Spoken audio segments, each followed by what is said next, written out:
Hello guys, good morning.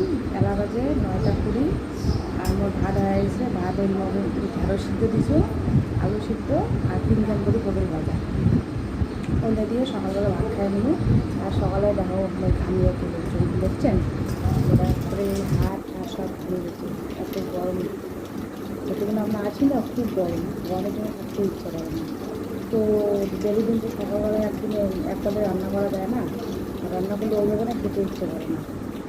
তো তার জন্য আজকে দুপুরবেলাও রান্না করবো।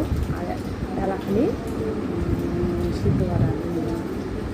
তো সবাই কেমন আছেন কমপ্লিট আপনার জানাবেন। আশা করেন সবাই ভালো আছে। হ্যাঁ, ও মাধ্যমিক ছাত্র না ভাই ভাই, আজকে বলে মাধ্যমিকের রেজাল্ট দিল। আমি জানি না, এখন জানলাম নিউজ দেখে।